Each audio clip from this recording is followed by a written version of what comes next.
안녕하세요. 제 이름은 지금 김진영 목사님이 소개해 주신 것처럼 배 드미트리 목사입니다. 청주배 아니라 경주배, 경주배인데요. 정말 저한테 오늘 여기 서서 하나님 말씀을 전할 수 있는 이 기회는 정말 큰 영광입니다. 왜냐면 제가 지금 그 러시아 군 사람들 이제 사역하고 있는데 한국말로 설교는 자주 못합니다. 너무 가끔 1년에 한 번. 그래서 이제 한국말 많이 늘어나지 않고 계속 이렇게 한국말 계속 많이 나빠지는데 정말 감사합니다. 저는 고려인 3세 1973년에 중앙아시아 우즈베키스탄에서 태어났습니다. 그리고 1998년에 한국에 선교사님 통해서 이제 처음에 이제 들어왔습니다. 2년 동안 호소 천산전문학교에서 이제 공부를 했는데 그때는 한국말도 모르고 영어도 모르고 그 컴퓨터 언어도 모르는 상태에서 하여튼 열심히 공부를 했는데 그때 2년 동안 이렇게 공부하다가 마침내 이제 졸업식 때 선교사님 통해서 대전에 있는 침례신학대학교에 장학생으로 외국인들 한 17명 이제 장학생으로 받아들였을 때 그때 가서 이제 입학하고 4년 동안 이제 거기서 학부 마치고 그 안에 와이프는 한국 사람이에요. 와이프 만나가지고 오늘 찬양팀이 너무 아름답게 이제 찬양 부를 때 제 와이프도 성악거든요. 그래서 이제 목소리가 너무 좋아서 여기서도 너무 목사님께 자랑했습니다. 너무 잘 부르신다고. 그래서 이제 그 후에 이제 3년 동안 우리 합동식 정신신학대학교 대학원에서 이제 공부를 했습니다. 그래서 거기 마치고 목사 수업 받고 와이프랑 자비랑 선교사로 이제 러시아 나갔다가 러시아에서 이제 약간 좀 어려운 지역인데 그때부터 어렵지 않은 지역이었거든요. 제천인 지역에서는 한 1년 8개월 있다가 다시 한국에 들어와서 생명나무교회 2012년에 생명나무교회를 개척했습니다. 그래서 그때부터 지금까지 그 교회를 지금 섬기고 있습니다. 우리 교회는 지금 시흥에서도 예배드리고 서울에서도 예배드리지만 하여튼 열심히 막 그 신앙생활 열심히 할 수 있도록 하도록 그거는 제가 말하지만 사람들도 열심히 따라가는 것 같아요. 오늘 저는 그 모든 것에 하나님의 뜻을 발견하세요라는 그 주제로 여러분과 말씀을 나누고 싶은데 특히 지금까지 1년 동안 코로나 때문에 이제 한국 교회만 아니라 이제 온 세계 교회들이 많이 어려움을 당하고 있습니다. 핍박도 받고 뭐 여러 가지로 뭐 힘든 그 상황이 있는데 그래서 이제 생각해 보니까 그 어려울 때 이 많은 사람들이 또 믿지 않는 사람들과 믿는 사람들도 같은 질문을 던집니다. 하나님 왜 내가 그렇게 살고 있습니까? 왜 내가 이 어려운 상황 내가 지금 당했습니까? 왜 내가 그렇게 살아야 됩니까? 그래서 생각해 보니까 우리가 예수님 믿는 사람들은 상황이 어려울수록 그 상황 가운데 하나님의 뜻을 발견해야 됩니다. 특히 저도 그런 질문 많이 했습니다. 이제 일단 1973년에 우즈베키스탄에서 믿지 않는 가정에서 태어났습니다. 그때는 이제 소령이었기 때문에 학교에서 이제 무신론 하나님이 안 계시다 이렇게 그 가정에서 태어났지만 태어나면서 좀 어렵게 살았습니다. 아버지는 농사를 했는데 그 사실 우즈베키스탄에서 농사하면은 대박이 되면 그 해에 집도 살 수 있고 뭐 아파트도 살 수 있고 뭐 그 1년에 뭐 모든 것 다 많은 것들을 살 수 있었어요. 근데 웃기는 거는 우리 집은 대박이 없었어요. 계속 어려웠어요. 바로 옆 집에 친구 살았는데 그 친구 뭐 장난감도 많이 있고 뭐 집도 이렇게 잘 살았는데 그래서 그때 우리가 왜 이렇게 어렵게 살지? 내가 왜 이렇게 이런 가정에서 살지? 막 그렇게 생각도 이렇게 했습니다. 근데 1990년에 소련이 무너지면서 약간 좀 강한 그 인종 차별이 시작했어요. 그때 우즈벡 그 형제인들이 소수민족들 보면서 나가라, 우리 땅이다, 너 자기 땅으로 가라, 막 그렇게 외치기 시작했고요. 러시아 사람들은 이제 러시아로 가고, 독일 사람들은 이제 독일로 가고, 유대인들이 그때 유대인들이 더 많이 살았습니다. 이스라엘 가고. 그때 우리는 고려인들은 어디로 가야 되는지 몰랐어요. 자기 땅이 없었기 때문에. 그래서 그때도 내가 왜 내가 고려인인데 왜 내가 한인인데 왜 내가 우즈베키스탄에서 태어났지? 이게 어려운 나라, 힘든 나라에서 이렇게 태어났고 지금도 인정차별 받으면서 이렇게 왜 내가 그렇게 살아야지 막 생각했습니다.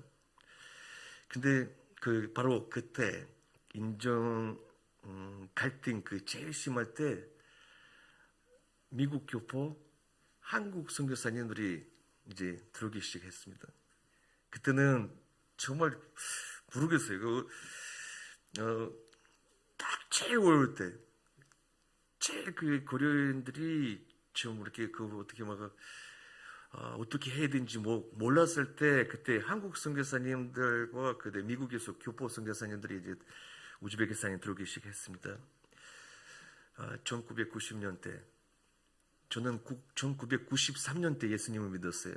1992년에 처음에 교회 가고 93년에 예수님을 영접하고 그래서 그때부터 내 삶을 이제 변화 받으면서 근데 3년밖에 안 되는데 선교사님들이 우즈베키스탄에 3년밖에 안 되는데 많은 교회들이 벌써 그때 있었어요. 제가 예수님을 믿고 나서 3년밖에 안 되는데 고려인 교회들이 많이 있었어요. 그래서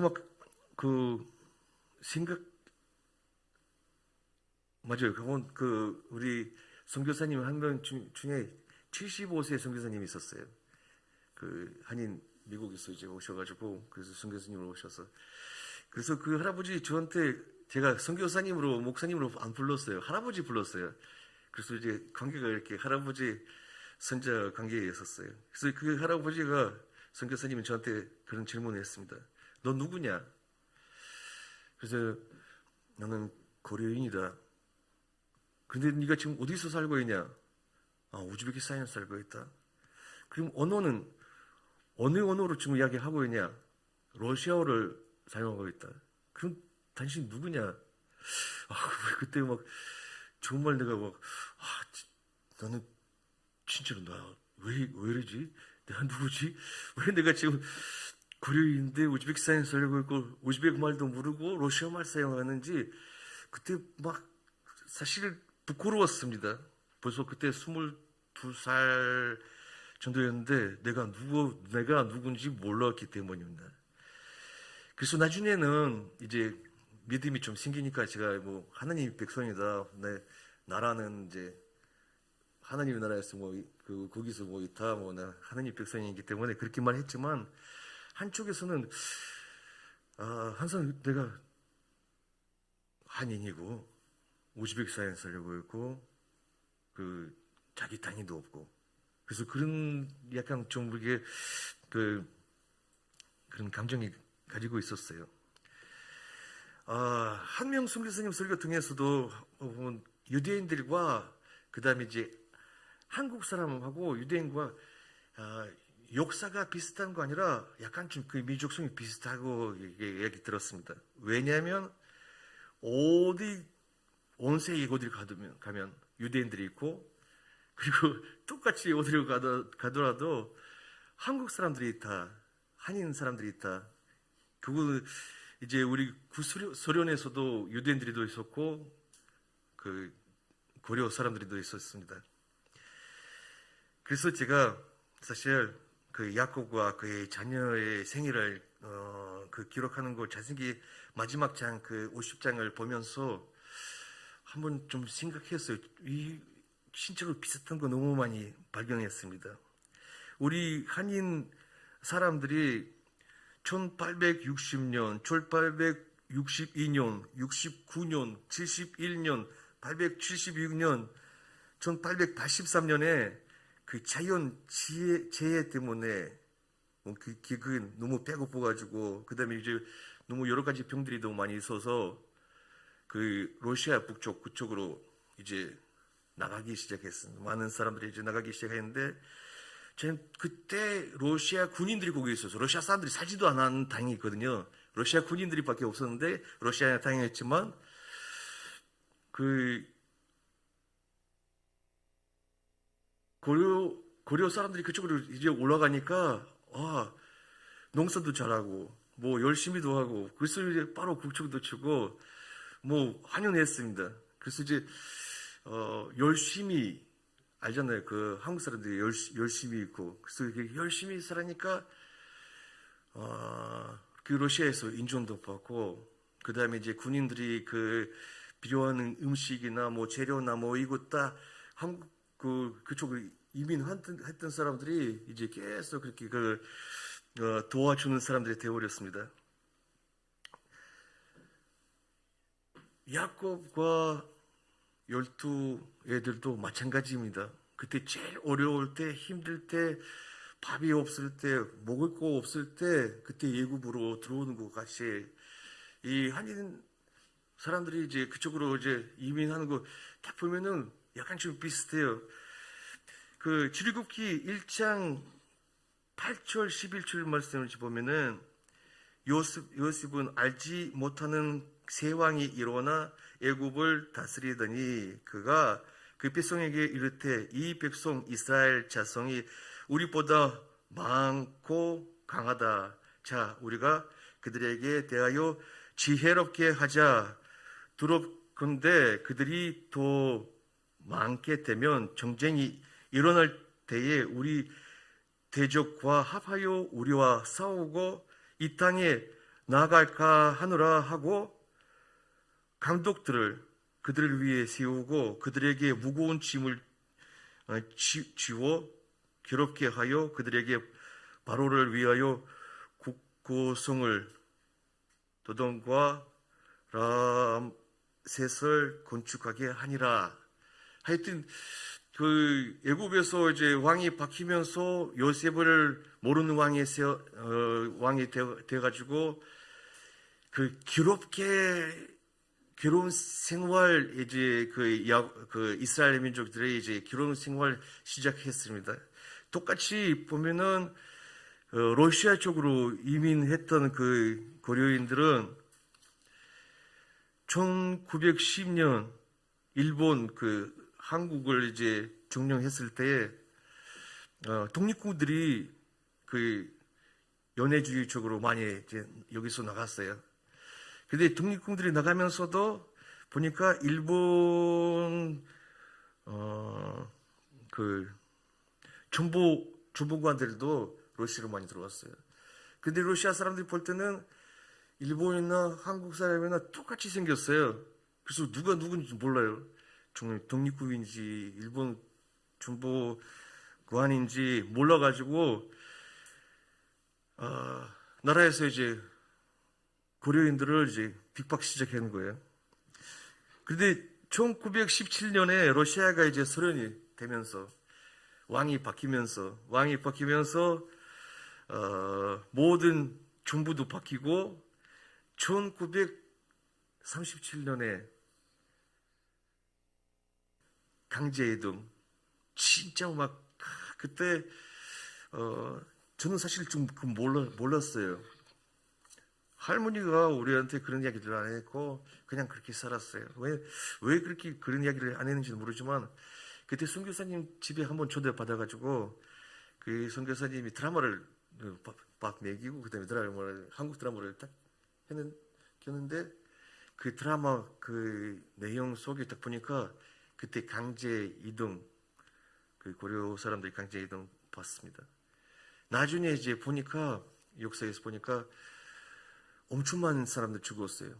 이 기차 그냥 기차 아니라 이제 동물 이동하는 그 컨테이너에다가 박스에다가 이제 사람들 싣고 겨울인데 추워서 죽었고 배고파서 죽었고 그다음에 이제 우즈베키스탄 그 중앙아시아에 이제 내렸을 때도 그 연해주의부터 우즈베키스탄까지 한 40 또는 50일 걸렸어요. 기차길. 그래서 그 고통스러운 그 여행 엄청 많은 사람들이 죽었어요. 근데 우즈베키스탄에도 내려가서 아주 빈 땅이 아무것도 없었어요. 그때 형제들이 좀 도와줘가지고 땅을 빼가지고 구멍을 만들어서 이제 그 막을 만들어서 그 사람들이 이제 거기서 이제 생활하면서 그 겨울을 지냈거든요. 봄에는 우즈베크 사람들하고 농사를 시작하면서 농사도 대박되고 그래서 이제 그 고려인들이 그 우즈베키스탄에서 어떻게 보면 더 잘 살게 됐어요. 항상 이렇게 가난한 사람들이 없었고 항상 어디 중간 위치에 이제 고려인들은 항상 열심히 살고 뭐 그래서 이제 어떻게 보면 그 고려인들이 러시아 사람들하고 관계가 더 좋았고 우즈베크 사람들하고 관계가 좋았어요. 왜냐면 우즈베크 사람들이 농사했기 때문에 같이 농사하고 러시아 사람들이 이제 그 공장에서 일하는 사람 많이 있어가지고 고려인들이 공장에서 일하면서 같이 이렇게 중간 역할을 이렇게 했어요.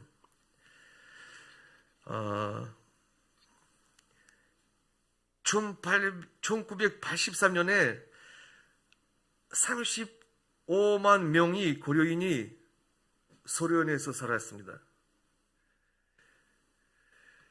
그래서 지금부터 가장 제일 중요한 거 지금 말씀하고 싶습니다.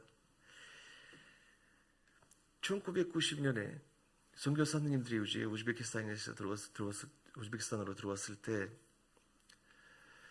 똑같은 시기에 선교사님들이 터키에도 갔어요. 우즈베키스탄하고 터키하고 같은 언어, 같은 풀이에요. 쭈르키 민족이에요. 그런데 같은 시간에 우즈베키스탄에 가는 선교사님들이 선교가 부흥되고 같은 시간에 똑같은 민족 속으로 이제 선교사님이 갔을 때는 터키가 그때 선교사들이 무덤이라고 불렀어요. 그만큼 전도가 안 됐어요.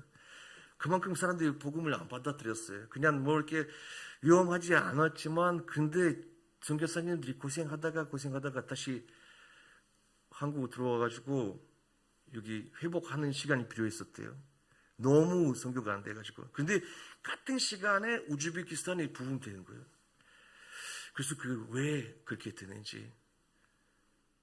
그때 바로 1800년대 많은 한인들이 이제 러시아로 여기서 많이 어려우니까 러시아로 가고 그 다음에 이제 1937년에 강제 이동 막 죽으면서 그 우즈베키스탄까지 갔다가 우즈베키스탄에서도 기차에서 내려서 너무 많이 힘들어가지고 한 1년, 2년 동안 많은 사람들이 죽었어요. 너무 힘들어가지고. 그런데 이제 그 고통을 지나가 지금 보니까 제일 첫 선도들이 바로 고려인들이었어요.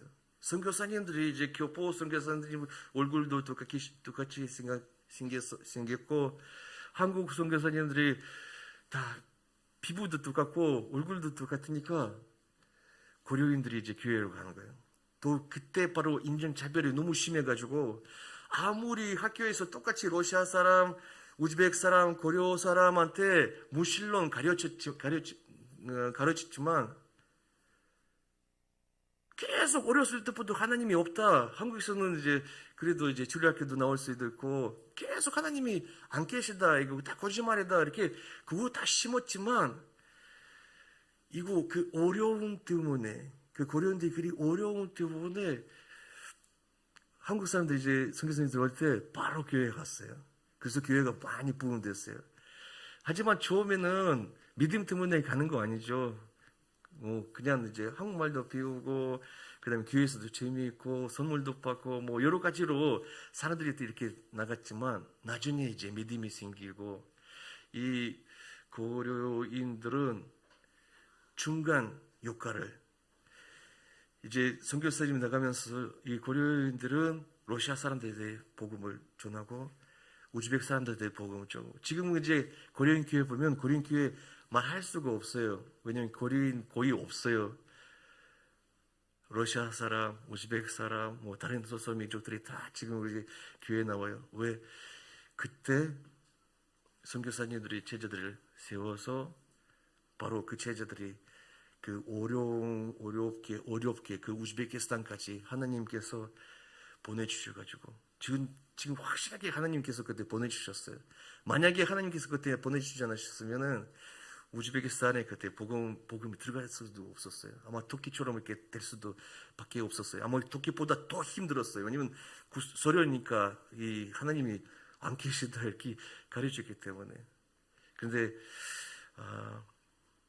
내가 중간에 계속 하나님 왜 내가 그 우즈베키스탄에서 태어났을까? 왜 내가 이렇게 어렵게 살아야 됩니까? 왜 내가 이렇게 뭐 이 문제들이 계속 나한테 왜 오는가? 왜 이 인종차별 내가 받아야 되는가? 막 그렇게 그 생각들이 딱 그냥 안개처럼 그냥 날아갔어요. 하나님 진짜로 하나님이 뜻이 있구나. 하나님의 뜻이 있어요. 사실은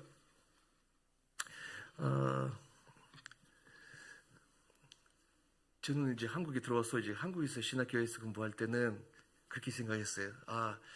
그때 외국인들이 이게 불법 체류자들밖에 없었어요, 한국에.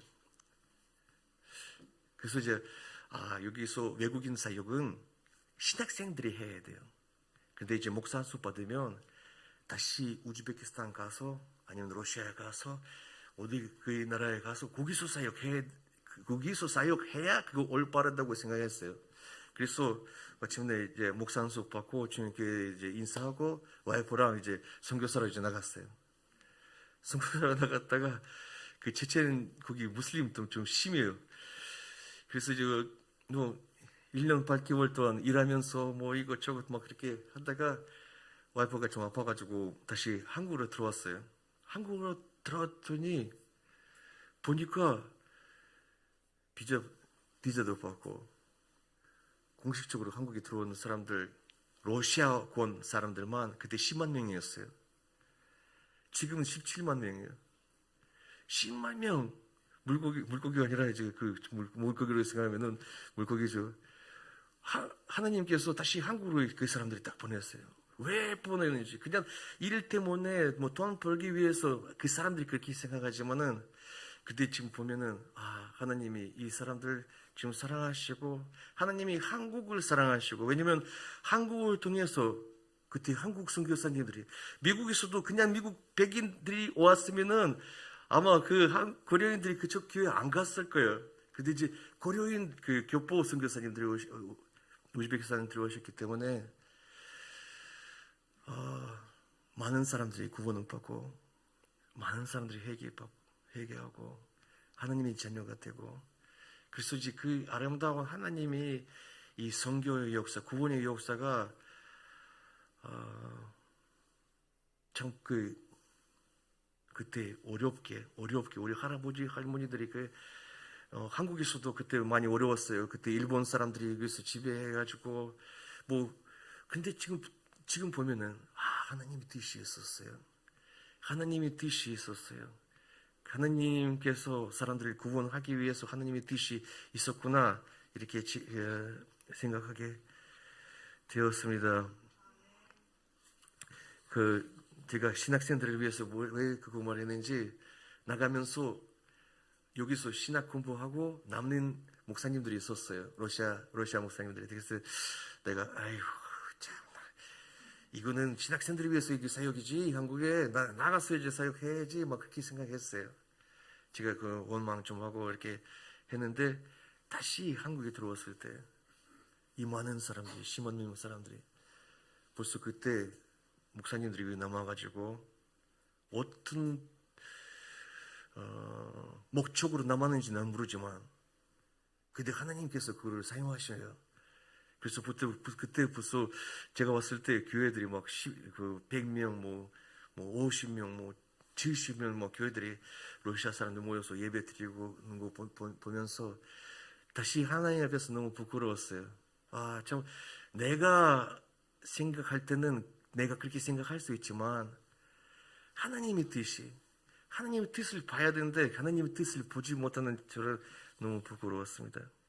그래서 사랑하는 여러분, 우리가 하나님의 뜻을 발견하기 위해서 오늘 본문 말씀에 보면은 요셉이 그들에게 이르실 때 두려워하지 마소서 내가 하나님을 대신하리까. 이 19절 말씀 안에서 우리가 하나님의 뜻을 발견하기 위해서 일단 두려움이 없어야 합니다. 지금 그 코로나 때문에 두려움, 경제 때문에 두려움, 또 여러 가지 개인적으로 안 좋은 상황들이 왔을지라도 그 상황 가운데에서 우리가 두려워하면 안 됩니다. 왜냐하면 우리가 하나님을 의지하는 사람, 왜냐하면 우리가 하나님을 믿는 사람, 믿는 것은 하나님을 의지하거든요. 정말 내가 하나님을 정말 의지하는지 안 하는지, 내가 지금 두려워하고 있는지 안 두려워하고 있는지 그렇게 볼 수 있어요. 사실은 그 두려움과 걱정과 근심 때문에 이스라엘 민족들이 애굽에 나와서 힘든 상황 다가왔을 때, 그 시험이 다가왔을 때 항상 하나님의 뜻을 보지 못했어요. 그 두려움 때문에 하나님의 뜻을 발견하지 못했어요. 바다가 앞에 있을 때 두려워했습니다. 사막에서 물이 없을 때 두려워했습니다. 그 두려움 때문에 하나님이 약속하시는 그 땅으로 그들이 들어가지도 못했습니다. 하지만 거기도 하나님의 뜻이 있었는데 그 하나님의 뜻을 구박했습니다. 그래서 그것 때문에 40년 동안 사막에서 돌아다니다가 사막에서 결국 죽고 말았습니다. 두 번째, 똑같이 19절에서 요셉이 그들에게 이르시되 두려워하지 마소서 내가 하나님을 대신하리이까. 여기서 지금 한국말로는 내가 하나님을 대신하리니까 러시아 말로는 하나님을 두려워해야 한다. 그렇게 번역이 되어 있습니다. 내가 하나님입니까? 이렇게 요셉이 말한 거예요. 하나님을 무서워해야 된다. 나를 두려워하지 마라. 하나님을 두려워하라. 그 뜻이죠. 그래서 이제 하나님을 두려워하면 지금 그 상황이 많이 어려워도 힘들고 고통스러워도 앞으로 어떻게 무엇을 해야 할지 모르는 그 상황 속에서 있을지라도 하나님을 두려워하면은 이 힘든 상황 가운데 하나님이 손에 있구나. 하나님이 지배하고 계시구나. 그거를 발견할 수 있습니다. 하나님은 두려워해야 합니다. 다시 이스라엘 백성 예를 들면 이스라엘 백성들이 그 시험 앞에서 모세를 어떻게 했어요? 불만했어요. 왜 불만했는지 조금 보면은 하나님을 두려워하지 않기 때문입니다. 이스라엘 민족이 하나님을 두려워하지 않아가지고 모세를 원망하고 하나님을 원망했습니다. 사실은 하나님을 두려워하는 것이 하나님을 사랑하는 표시입니다. 그래서 로마서 8장 28절 말씀 보면은 그렇게 말하고 있습니다. 우리가 알거니와 하나님을 사랑하는 자, 곧 그 뜻대로 부르심을 입은 자들에게 모든 것이 합력하여 선을 이루느니라. 사도 바울이 로마 교회 교인들한테 그렇게 지금 말씀하십니다. 사실 이 구절 말씀 가지고 많은 사람들이 그냥 그 부분만 사용합니다. 모든 것이 합력하여 선을 이루느니라 라고 이렇게 말하지만 이 구절은 하나님을 사랑하는 자, 하나님을 사랑하는 자, 곧 그 뜻으로 부르심을 받는 자, 다른 말로 말하면 하나님을 두려워하는 자, 그 뜻, 하나님의 뜻 안에 이 사람이 있습니다. 이런 사람에게 모든 것이 합력하여 선을 이루느니라고 생각할 수 있습니다. 그리고 예수님을 볼 때에 우리가 지금 고난 주간 예수님께서 겟세마네 도상에서는 기도하면서 하나님 할 수 있으면 이 장이 나한테 그냥 가게 해주세요. 하지만 하나님의 뜻이 하나님 뜻대로 될지로다. 하나님 뜻, 예수님께서 100% 하나님이셨고 100%는 인간이 신체를 가지고 있었습니다. 그래서 그 볼 때는 그냥 그 십자가에서 그 죽은 거만 두려워하는 거 아니라 거기 보면은 그 많은 사람들이 예수님 볼 때 너는 하나님의 아들이면 내려가라. 다른 사람들을 살렸으면 자기를 살려라. 이런 막 안 좋은 말들 예수님 쪽으로 계속 내가 예수님께서 이 사람들을 위해서 지금 죽고 가고 있는데 이 사람들이 예수님을 보면서 웃으면서 이 안 좋은 말들을 계속 던졌습니다. 그래서 예수님께서 십자가에서 마지막 말 하나님 그들을 용서해 주세요. 그들이 뭘 하고 있는지 모르기 때문입니다. 제가 옛날에는 제가 유도 선수였고 그다음에 이제 간패 생활도 했고 우즈베키스탄에서 막 그래서 이제 그런 남자들이 이렇게 막 얼굴을 막 하면은 막 모든 거 다 해결할 수 있는 그 남자들을 보면서 옛날 있었어요. 마피아 보스나 뭐 이렇게 우리 이름도 이렇게 뭐 유명한 이름 사람들을 부를 때 나도 그런 사람 돼야 된다.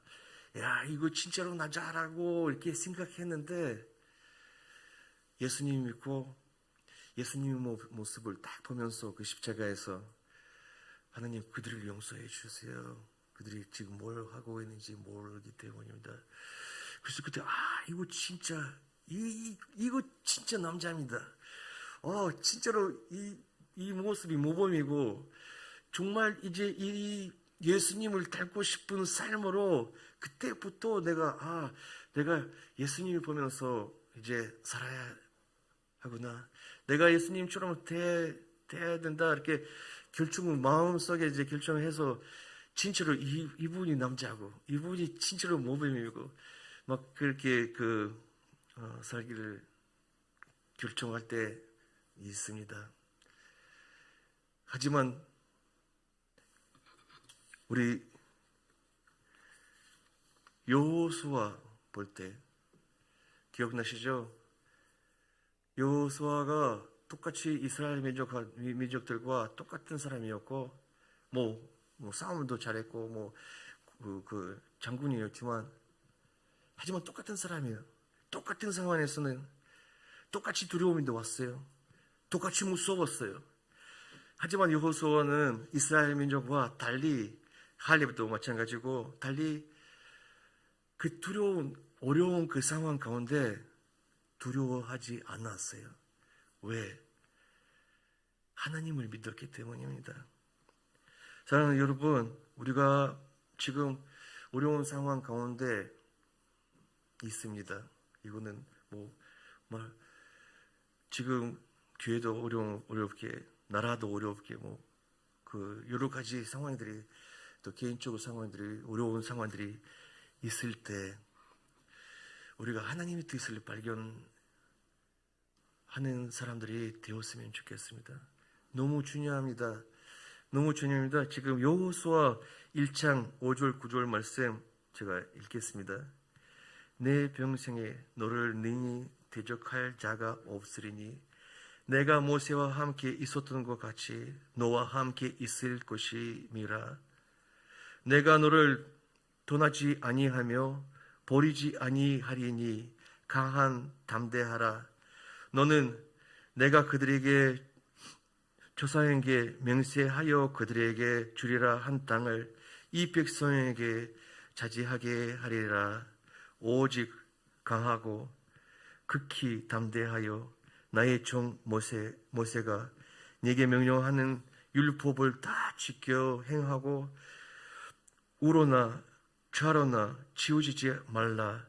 그리하면 어디로 가든지 형통하리니 이 율법책을 네 입에서 떠나지 말게 하며 주야로 그것을 묵상하여 그 안에 기록된 대로 다 지켜 행하라. 그리하면 네 길이 평탄하게 될 것이며 네가 형통하리라. 내가 네게 명령하는 것이 아니냐. 강하고 담대하라. 두려워하지 말며 놀라지 말라. 네가 어디로 가든지 네 하나님 여호와가 너와 함께 하느니라 하시니라. 그 다음에 시편 110편 여호와를 경외하며 곧 지혜의 근본이니 그 계명을 지키는 자는 다 좋은 지각이 있나니 여호와를 찬송함이 영원히 있으리로다. 아멘. 하나님께서 바로 지금 우리에게 말씀하십니다. 두려워하지 마소서. 하나님의 뜻을 발견하세요. 지금 하나님의 뜻을 발견하시면은 하나님의 그 뜻을 통해서 구원의 역사를 이루어지실 것입니다. 지금도 한국 상황도 온 세계 상황도 하나님이 뭐를 지금 준비를 하고 있습니다. 그 준비 가운데 우리가 그 뜻을 발견하면은 드림교회 모든 성도 여러분들 그리고 김주영 목사님, 이 교회가 그 뜻 안에 정말 아름다운 그 구원 역사 속에서 쓰임을 지금도 받고 있지만 더 많이 더 큰 쓰임을 받기를 간절히 원하고 오늘 이 설교를 마치겠습니다. 제가 기도하겠습니다.